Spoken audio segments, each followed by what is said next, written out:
Voici à Tarifa, tout au sud de l'Espagne, on va entamer la remontée. Bienvenue dans cette nouvelle vidéo. Alors c'est de là que partent les ferries pour le Maroc. Ça donne envie d'acheter un ticket et d'y aller.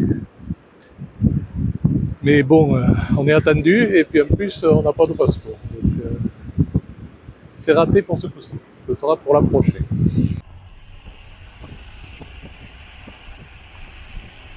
Voici arrivé à Huelva,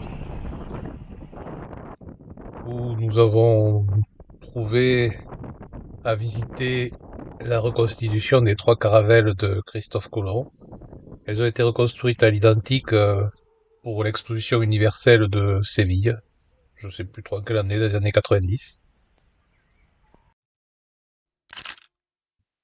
Ces bateaux ont vraiment navigué. On voit ici une photo de la Santa Maria sous voile.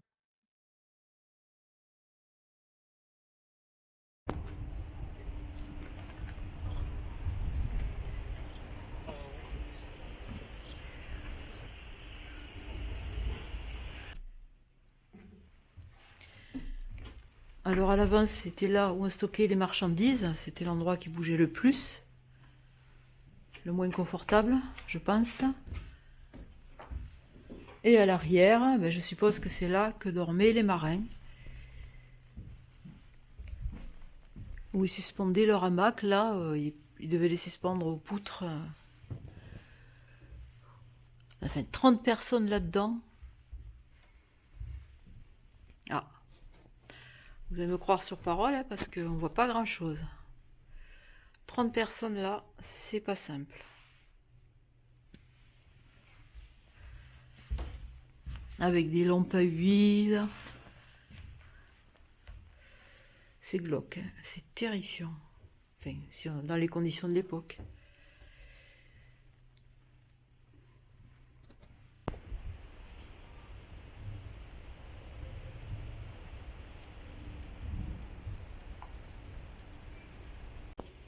Je sais pas si on le voit comme ça à la caméra, mais c'est tout en pente. Sur une mer qui bouge, ça doit être hyper dur de tenir. Franchement, j'aurais pas aimé être marin à l'époque. Et même aujourd'hui non plus, t'aurais pas aimé.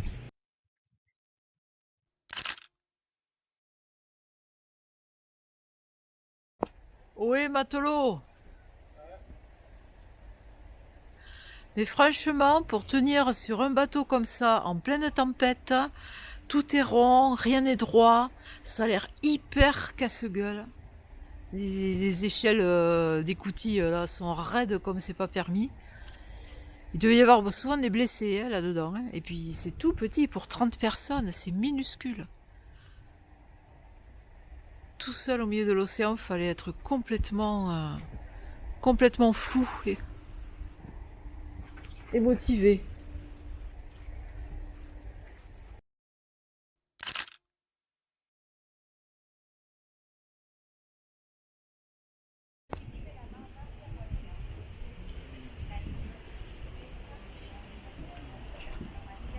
Là, on peut bien voir comme c'est raide hein, pour monter et descendre. C'est vraiment pas facile.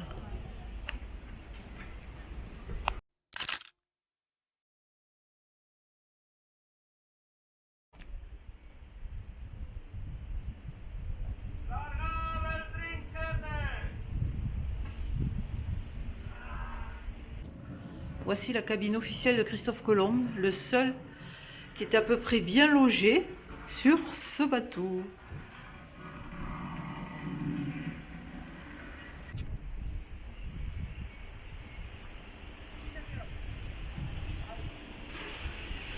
C'est là qu'on peut voir que la Santa Maria est beaucoup plus grand que la Niña, beaucoup plus haut.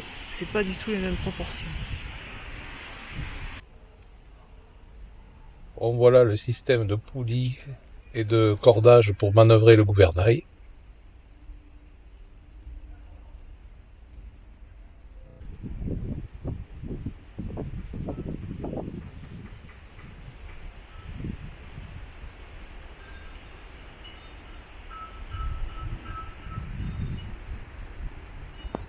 Alors voici la cale, il y a quand même beaucoup plus d'espace que sur les autres caravelles. C'est la cale et la cabine en même temps. Oui, L'équipage était 40. bien sûr, il y avait 40 personnes qui dormaient, mais enfin bon, il y a quand même plus d'espace et d'air que dans l'autre bateau. Hein. Il y a des trappes encore. Et déjà, on tient debout, c'est déjà pas mal. Enfin, on tient bien debout, il y a...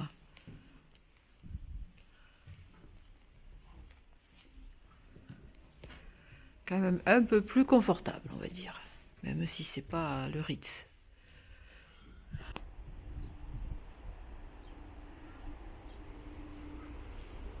Alors celle-ci, elle est quand même plus agréable à vivre, plus facile de circuler que par exemple la Pinta où franchement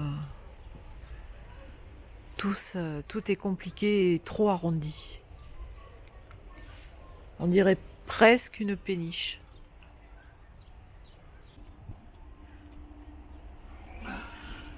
Mais là, ça penche moins quand même. Ça ressemble plus à un bateau moderne, celui-là.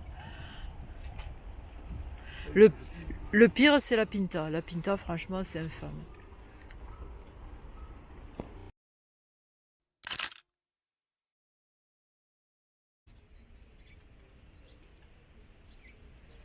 Alors là, on voit les caravelles de Christophe Colomb, avec une petite reconstitution des îles telles qu'il les a trouvées en arrivant.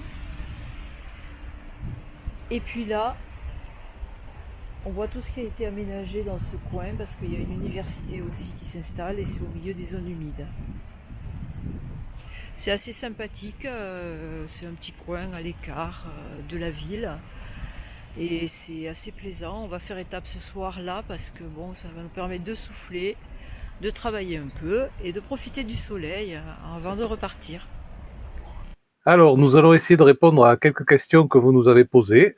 On en profite là parce que cette semaine a été un peu courte, on n'a pas fait grand-chose. Oui, parce que le temps n'a pas été terrible, hein. Il a plu pas mal, il y a eu des interruptions, mais bon, on s'est faufilé entre les gouttes. C'est aussi parce qu'on s'est reposé au camping, mais bon. Aussi, parce qu'on était un peu fatigués. Alors, quelle est la première question, Isabelle? Les gens voudraient savoir qu'est-ce qu'on utilise comme matériel vidéo pour travailler. Alors, le premier truc qu'on utilise, c'est ce petit truc. 90% des films sont faits avec ça. Hein. Oui. Moi, c'est un petit appareil, comme ça pèse 100 grammes. Je l'allume là. Ce qui est bien, c'est que c'est complètement articulé, donc ça fait toujours la netteté, toujours bien. Ça absorbe les chocs, ça bouge pas, etc. Voilà, l'intérêt c'est le stabilisateur, même si on est secoué, l'image reste fixe. Et je m'en sers très souvent, notamment quand on roule, ou même en ville, parce que ça se range très vite dans une poche, et après je le ressors dès que j'en ai besoin. Alors ensuite, comme là, on utilise un appareil photo, hein, un Redmi Note 11, je crois. Ouais. Avec un petit micro-cravate que j'ai là. Alors ça, c'est très bien pour le son, parce que sinon, le son est pas terrible. Et puis, s'il y a bien quelque chose qui m'énerve, c'est les vidéos où on n'entend pas. Donc, j'essaie de faire en sorte qu'on nous entende. C'est pas toujours évident quand il y a du vent, mais là, ça va. Avec le micro, c'est très bien. Oui, parce qu'avec le petit appareil, on n'a pas le micro incorporé. Et... Si, il y a le micro incorporé, oui, mais il n'est pas suffisant. Alors, c'est dur. S'il faut hurler chaque fois qu'on veut dire quelque chose. Le micro, il est dans l'appareil. Donc, s'il y a du vent, si c'est un peu loin, on n'entend pas. Voilà. Et puis, un peu là-bas, au fond, il y a aussi l'appareil photo. Mais là, on l'utilise peu parce qu'il est très bien, mais c'est lourd, quoi. Il faut le trimballer, etc. Il est lourd et volumineux, mais on s'en sert pour des prises comme maintenant, là, quand on doit faire des petites séquences. Il a un pied, donc on le positionne comme on veut. Et ça complète bien le dispositif. Voilà. Et tout ça est monté avec un logiciel gratuit qui est Open Creator, je crois. On vous le mettra marqué en dessous. Voilà. Deuxième question. Et c'est laquelle ? Ah oui. Alors, est-ce qu'on a une télé ? Parce qu'il y a beaucoup de camping-cars qui sont équipés d'une télé. Alors oui, on a une télé. Mais on s'en sert pas. Pour être tout à fait honnête, on a dû s'en servir 2 ou 3 fois depuis qu'on est parti, c'est tout. Alors c'est une télé sans antenne, hein, c'est juste par internet, on n'a pas d'antenne, parce que bon, une antenne pour capter la télé espagnole, ça a peu d'intérêt.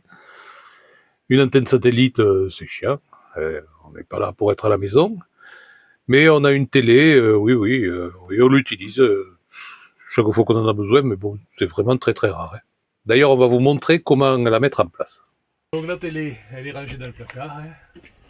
On la sort très facilement avec tout qui nous tombe sur la tronche. Parce que Isabelle en profite pour mettre des choses sur la télé. Mais c'est normal, ça ne sert pas.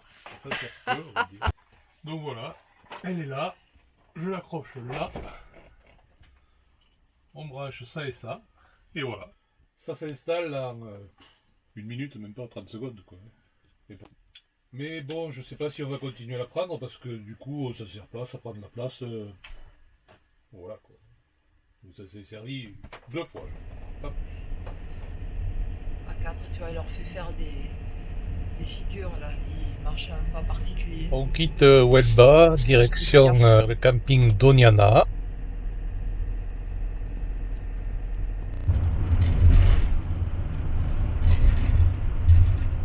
C'était pas loin, à peine 30 km à travers les dunes.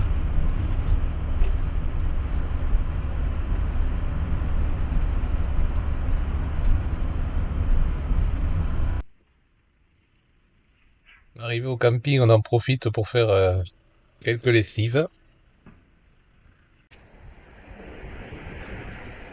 Et une balade en vélo. Bon, pas très loin parce qu'il y avait la plage juste au fond du camping.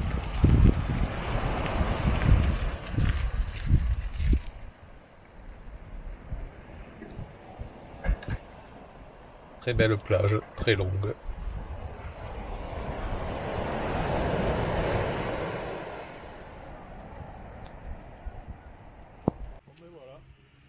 Mais malheureusement pour les balades en vélo, ça s'est arrêté là parce que dans l'épinette, il y avait plein d'épines et le vélo d'Isabelle n'a pas résisté. Elle n'a pas voulu un VTT, donc bon, c'est un vélo de ville, hein. Il faut assumer. Pas terrible pour les petits chemins. Elle a mis 3 rustines dans sa roue. Les 2 autres, c'était vraiment des trous. Allez, on va remonter.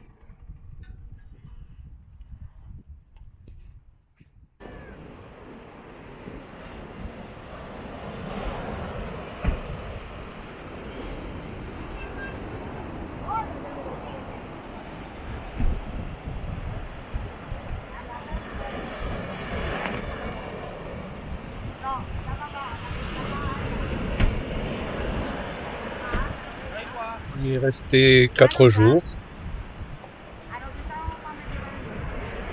Et on a alterné promenade et repos.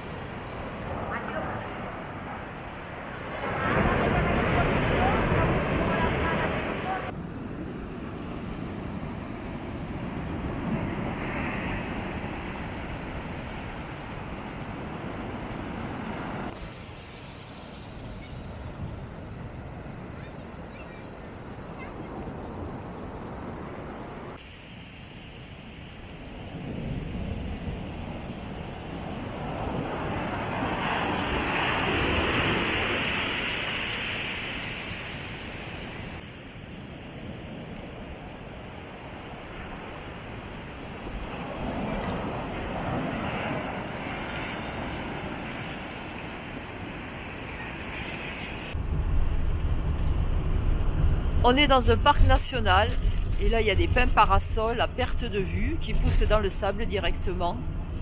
Et ça fait un moment qu'on roule. C'est vraiment incroyable.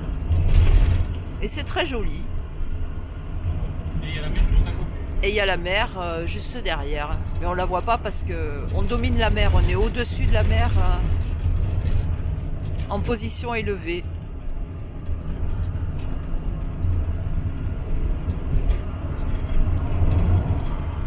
Nous sommes à la Palma del Condado. Je pars toute seule découvrir la ville parce que Pat a du travail et il est resté au camping-car. Alors, la Palma del Condado est une ville très riche car elle produit beaucoup de vin et les maisons sont toutes très cossues et très belles. La place d'Espagne, il y en a pratiquement une dans chaque ville, est assez spectaculaire grâce à son église de style Cette baroque église est très construite au merveilleuse XVIIIe parce qu'elle est siècle, peinte à qui m'a beaucoup l'extérieur. plu, notamment à C'est cause immense. de son beffroi qui est Il y peint a à une nef en l'extérieur. Je trouve que cigogne. c'était très joli avec C'est des une toits tout autour de colorés, la croix du fronton couverts principal. de tuiles émaillées jaune et bleu. Les cigognes sont bien là. Elles volent aux alentours ou elles se baladent sur les toits de l'église. Et je les ai entendues claquer du bec tout à l'heure.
Petite pause pendant que je me promène.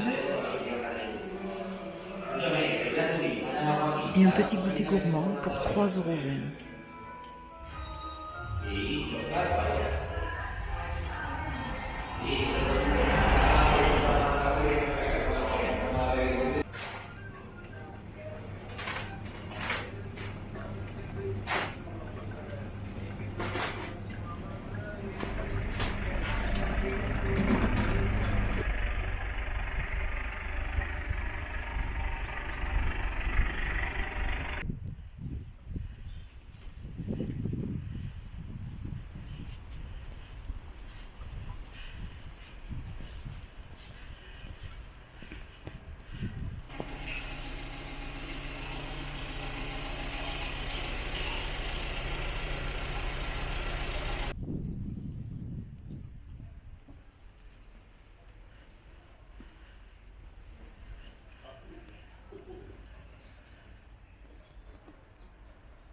Arcos de la Frontera fait partie de ces villes qui se terminent par le nom La Frontera. Elle formait la ligne de démarcation entre les territoires arabes et ceux qui étaient contrôlés par les catholiques. Et dans ces villes, il y avait des forteresses pour surveiller les allées et venues. Os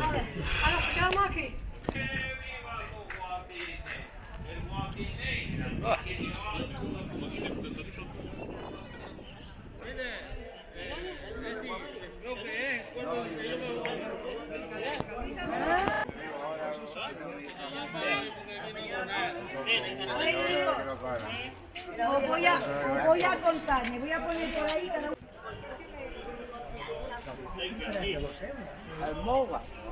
Guapo, se Il me fait peur. Non, arrête. C'est affreux d'avoir le vertige comme ça.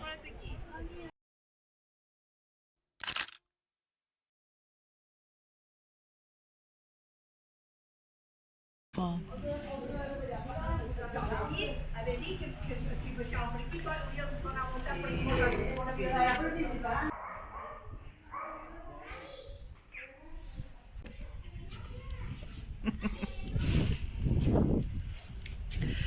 pote qui fait semblant d'être content de voir des vieilles pierres. Mais il en a déjà marre.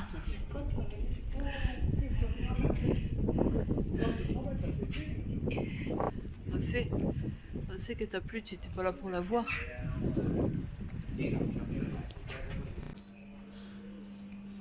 Style arabisant, quoi.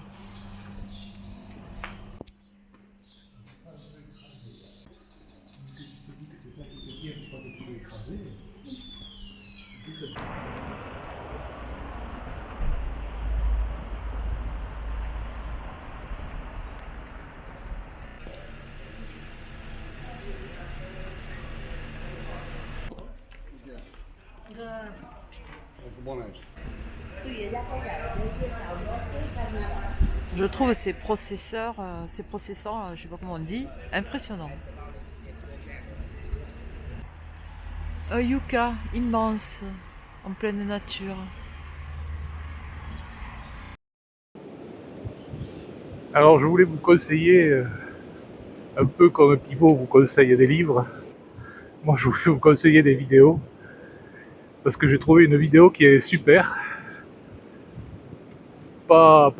C'est pas fait par des aventuriers ou quoi que ce soit. Et ils sont arrivés à New York. Et ils ont fait une superbe vidéo sur New York qui, je trouve, retrace bien l'image de la ville, etc. Donc leur chaîne c'est Cataventour et la vidéo ça s'appelle 3 Catalans à New York. Donc je vous mettrai le lien en dessous.